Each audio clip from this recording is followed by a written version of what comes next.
ಪಂಚಗಂಗಾ ಘಾಟಲ್ಲಿ ಇರುವಂತಹ ದೂದು ವಿನಾಯಕ ರಸ್ತೆಯಲ್ಲಿ ಇರುವಂತಹ ದಿನೇಶ್ ಚಾಟ್ ಅಂತ. ಇವರು ತುಂಬ ರುಚಿಯಾದ ಒಂದು ಸ್ವೀಟನ್ನು ಮಾಡ್ತಾರೆ, ಬೂಂದಿಯನ್ನು ಮಾಡ್ತಾರೆ, ಮತ್ತು ನಿಮ್ಮ ಸಮೋಸವನ್ನು ಮಾಡ್ತಾರೆ, ಪಾನಿಪುರಿ ಮಾಡ್ತಾರೆ, ಮತ್ತು ಆಲೂ ಟಿಕ್ಕಿ ಅಂತೇಳಿ ಮಾಡ್ತಾರೆ. ತುಂಬ ರುಚಿ ಅಂತ ಹೇಳಿದ್ರೆ ಅಷ್ಟು ರುಚಿ. ನಿಮಗೆ 5 ಸ್ಟಾರ್ ಹೋಟ್ಲಿಗೆ ಹೋದರೂ ಇಂತಹ ಒಂದು ರುಚಿ ಸಿಗಲಿಕ್ಕಿಲ್ಲ.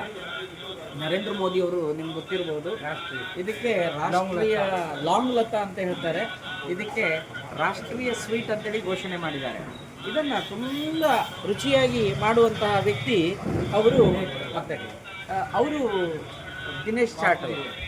ಇವರು ಹಸನ್ಮುಖಿಯಾಗಿದ್ದು ತುಂಬ ಒಳ್ಳೆಯ ತುಂಬ ಸಂತೋಷವನ್ನು ಕೊಡುವಂತಹ ರುಚಿ ರುಚಿಯಾದಂತಹ ಸಮೋಸಗಳನ್ನು ನೀವು ಕಾಶಿಗೆ ಬಂದರೆ, ವಾರಣಾಸಿಗೆ ಬಂದರೆ, ಬನಾರಸಿಗೆ ಬಂದರೆ ಯಾವ ಕಾರಣಕ್ಕೂ ತಪ್ಪದೆ ಈ ಒಂದು ಅಂಗಡಿಗೆ ಬಂದು ತಿಂದು ಹೋಗಬೇಕು ಅಂಥೇಳಿ ನನ್ನ ಕಳಕಳಿ. ನಮಸ್ಕಾರ.